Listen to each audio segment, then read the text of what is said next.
नमस्कार। EPS 95 pension धारकों का स्वागत करते हैं एक बार फिर से हमारे इस यूट्यूब चैनल पर। दोस्तों, इस समय की ईपीएस 95 पेंशन को लेकर बड़ी खबर निकलकर सामने आ चुकी है। जी हां दोस्तों, भरी सभा के अंदर आप सभी की पेंशन बढ़ोतरी 9,000 रुपए प्लस डीए को लेकर उठी मांग। वहीं राज्यसभा में भी आप सभी पेंशन बढ़ोतरी 9,000 प्लस डीए की मांग को लेकर एक बड़ी खबर हाल फिलहाल में सामने निकलकर आ चुकी है। इसकी चर्चा दोस्तों आज की इस वीडियो के अंदर हम करने वाले हैं। वहीं दोस्तों आप सभी के लिए एक बहुत ही बड़ी गुड न्यूज है, जिसमें दोस्तों पुरानी पेंशन योजना पर केंद्र सरकार ने हाल ही में एक बड़ा फैसला लिया है, जिसे सुनकर कर्मचारी और पेंशनधारक खुश हो जाएंगी। और वित्त मंत्रालय की तरफ से एक बड़ा बयान वित्त मंत्री निर्मला सीतारमण ने हाल ही में आप सभी की पेंशन योजना को लेकर दिया है, जिसके तहत सभी केंद्रीय कर्मचारी, राज्य कर्मचारी, पेंशन धारकों के लिए बड़ी खुशखबरी ये हाल फिलहाल में निकलकर सामने आ सकती है। इसके बारे में भी बड़ी दोस्तों यहां पर जानकारी निकलकर सामने आ चुकी है। वहीं दोस्तों 12,000 रुपए की जिनकी भी सैलरी है, तो दोस्तों उन्हें आखिर कितनी पेंशन मिलेगी, चाहे वह प्राइवेट सेक्टर में काम करते हो, चाहे सरकारी जॉब करते हो, उनकी अगर 12,000 रुपए की सैलरी है तो दोस्तों पेंशन का कैलकुलेशन आप सभी के लिए सामने आ चुका है।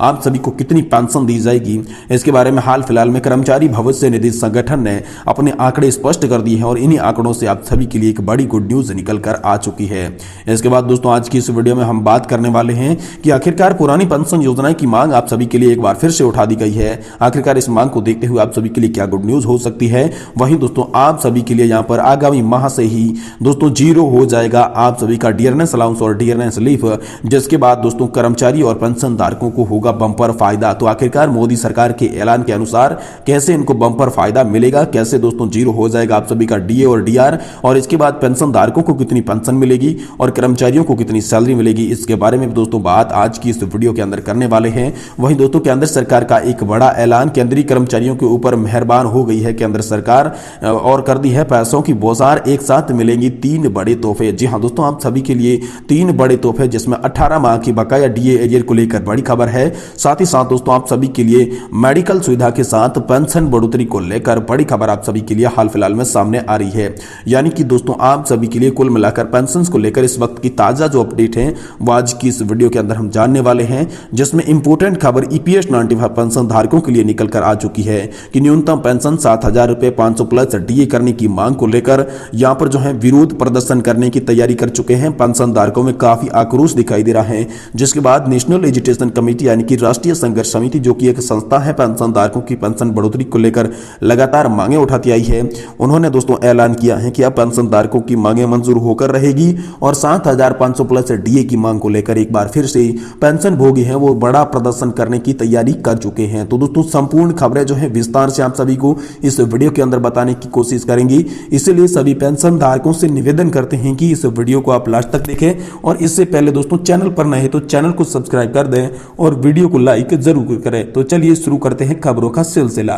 दोस्तों हाल ही में आप सभी के लिए राज्यसभा के अंदर बड़ी मांग उठाई गई है, जिसमें 9,000 पेंशन प्लस डियरनेस अलाउंस के साथ साथ दोस्तों आप सभी की मेडिकल फैसिलिटीज को लेकर बड़ी खबर निकलकर सामने आ चुकी है। जी हां दोस्तों, हाल फिलहाल में मिल रही 1,000 रुपए की पेंशन बढ़ाने को लेकर यहां पर जो है राज्यसभा के अंदर बड़ी मांग आप सभी के लिए उठा दी जा चुकी है, जिसमें कहा गया है कि ईपीएस 95 पेंशन धारकों की पेंशन बढ़ोतरी 1,000 रुपए के स्तर से बढ़ा के 9,000 रुपए न्यूनतम पेंशन प्लस उन्हें डीए का लाभ दिया जाए। साथ ही साथ फ्री मेडिकल फैसिलिटीज को लेकर भी बड़ी डिमांड राज्यसभा के अंदर रखी गई है, जिसका दोस्तों जवाब हाल फिलहाल में आना बाकी है। लेकिन सुप्रीम कोर्ट के फैसले पर दोस्तों बड़ा एक्शन जो है यहां पर मंत्रालय के द्वारा सामने आया है, जिसमें श्रम मंत्रालय ने दोस्तों सुप्रीम कोर्ट के फैसले पर अपना रुख साफ कर दिया है। जी दोस्तों, सुप्रीम कोर्ट ने 4/11/2022 को जो फैसला दिया था, उस फैसले पर हाल ही में श्रम मंत्रालय ने अपनी चुप्पी तोड़ी है। उन्होंने स्पष्ट किया है कि जो सुप्रीम कोर्ट का मामला आया था उस पर अभी जांच चल रही है, इसलिए यहां पर श्रम मंत्रालय को इस पर फैसला लेने की देरी हो रही है। लेकिन जल्द से जल्द इस जांच को पूरा करके आप सभी ईपीएस 95 पेंशन धारकों के साथ साथ सरकारी कर्मचारी पेंशन धारकों को भी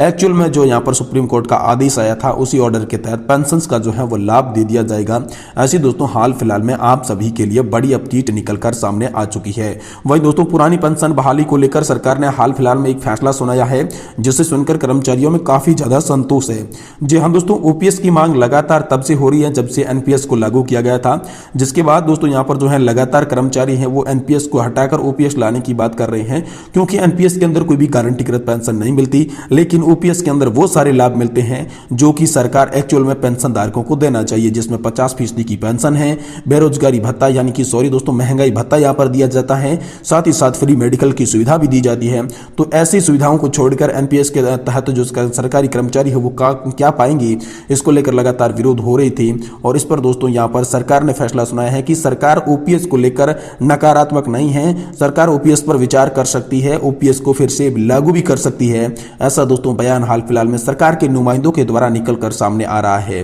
वहीं दोस्तों वित्त मंत्रालय की तरफ से एक बड़ा बयान आप सभी के लिए हाल फिलहाल में सामने आया है, जिसमें दोस्तों हाल ही में वित्त मंत्री निर्मला सीतारमण ने आप सभी के लिए एक बड़ा बयान जारी किया है, जिसके तहत दोस्तों वित्त मंत्रालय ने कहा है कि आने वाले बजट से पहले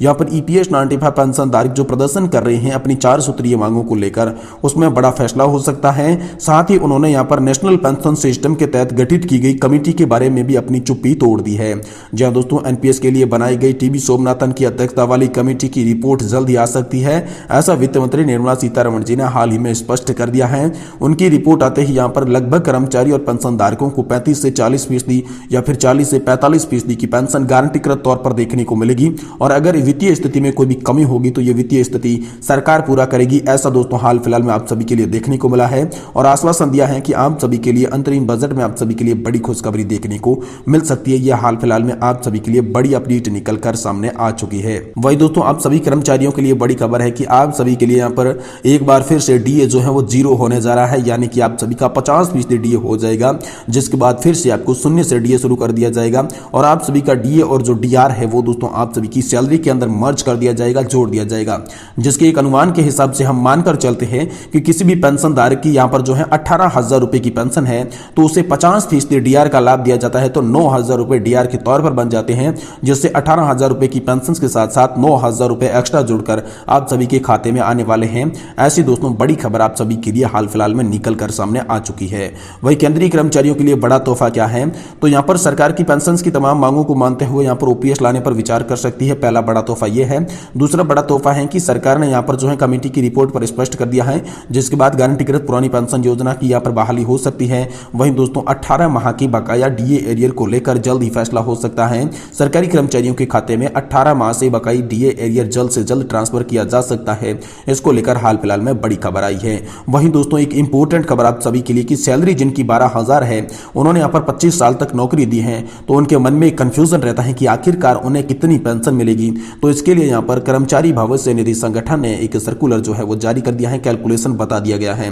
जिसके तो दोस्तों बताया गया है कि ईपीएस किसी भी कर्मचारी पेंशन योजना के लिए एक फॉर्मूले के आधारित काम करती है। उसमें कर्मचारी की नौकरी की अवधि के साथ उस कर्मचारी के द्वारा रिटायरमेंट के वक्त ली जाने वाले मूल वेतन को गिना जाता है। कर्मचारी की पेंशन की गणना उनकी मंथली पेंशन के बराबर में पेंशन योग्य वेतन को गुणा किया जाता है ईपीएस में जितने साल कंट्रीब्यूशन दिया उसमें, और उसमें भाग लगाया जाता है 70 का, और उसी के आधार पर आप सभी की पेंशन की गुणा की जाती है। तो दोस्तों 12,000 रुपए वाले सैलरी को यहाँ पर कितनी पेंशन मिलेगी, इसके लिए कोई भी कर्मचारी यदि किसी प्राइवेट सेक्टर या फिर कंपनी में या फिर किसी भी संस्था में काम करता है तो उस कर्मचारी को हर महीने ईपीएफओ की तरफ से पेंशन का लाभ दिया जाएगा। अगर आपने नौकरी के दौरान 25 साल तक लगातार ये काम किया है तो आपकी बेसिक सैलरी 15,000 रुपए है, तो आपको हर महीने फॉर्मूले के अनुसार दोस्तों यहाँ पर तकरीबन दोस्तों 4,285 रुपए की हर महीने पेंशन का लाभ जो है वो आप सभी को कर्मचारी भविष्य निधि संगठन की ओर से दिया जाएगा। वहीं दोस्तों ईपीएस 95 पेंशन धारकों की एक इंपोर्टेंट खबर, जी हाँ दोस्तों ईपीएस 95 पेंशन न्यूनतम पेंशन 7,500 रुपए करने की मांग को लेकर पेंशन भोगी करेंगे विरोध प्रदर्शन। जी हाँ दोस्तों पेंशन भोगी करेंगे विरोध प्रदर्शन, इसको लेकर हाल फिलहाल में नेशनल एजुकेशन कमेटी के द्वारा बड़ा यहाँ पर बयान सामने आया है। दोस्तों कर्मचारी भविष्य निधि संगठन की ईपीएस 95 पेंशन के दायरे में आने वाले कर्मचारियों और पेंशन भोगियों की न्यूनतम पेंशन बढ़ाकर 7,500 रुपए मासिक किए जाने समेत अन्य मांगों को लेकर पेंशन धारकों ने यहाँ पर ऐलान किया है कि राष्ट्रीय राजधानी दिल्ली के अंदर बड़ी रैली की जाएगी, जिसमें ईपीएस 95 राष्ट्रीय संघर्ष समिति की मुख्य भूमिका रहेगी। और ईपीएस 95 राष्ट्रीय संघर्ष समिति ने ऐलान किया है कि न्यूनतम पेंशन बढ़ाकर 7,500 रुपया करे जाए और अन्य मांगों के समर्थन में यहाँ पर रैली की जाएगी, जिसमें तकरीबन 50,000 से भी ज्यादा यहाँ पर जो है पेंशन भोगी शामिल होंगे, जिसमें पेंशन भोगियों को महंगाई भत्ते के साथ साथ 7,500 रुपए मासिक पेंशन के करने और साथ ही पेंशन भोगी की पति और पत्नी को मुफ्त स्वास्थ्य सुविधा देने समेत कई अन्य मांगे भी यहाँ पर शामिल है। हाल फिलहाल में जो पेंशन 1,000 रुपए की मिल रही है, विशेषकर उसे बढ़ाने की मांग को लेकर हाल फिलहाल में पेंशन धारकों ने यहाँ पर प्रदर्शन करने की यहाँ पर जो है तैयारी की है, जिसमें कमांडर अशोक जी रावत का कहना है कि 30-30 साल काम करने के बाद ईपीएस आधारित पेंशन फंड के अंदर निरंतर योगदान देने के बाद भी कर्मचारी को मासिक पेंशन के रूप में सिर्फ इतनी पेंशन दी जाती है जिससे कि कर्मचारी और परिवारजनों का गुजर बसर करना भी काफी कठिन हो जाता है। इसीलिए लगातार यहाँ पर पेंशन धारकों के बड़े बयान सामने आए हैं। इस बीच नेशनल एजुकेशन कमेटी ने कहना है कि न्यूनतम पेंशन 7,500 रुपए अगर नहीं की गई तो देश में एक बार फिर से बड़ा विरोध प्रदर्शन किया जाएगा और इसके लिए सरकार को चेतावनी भी जारी कर दी जा चुकी है। तो ये थी आज की इंपोर्टेंट खबरें। दोस्तों वीडियो पसंद आया तो इसे लाइक करें और हमारे चैनल को जरूर सब्सक्राइब कर दें।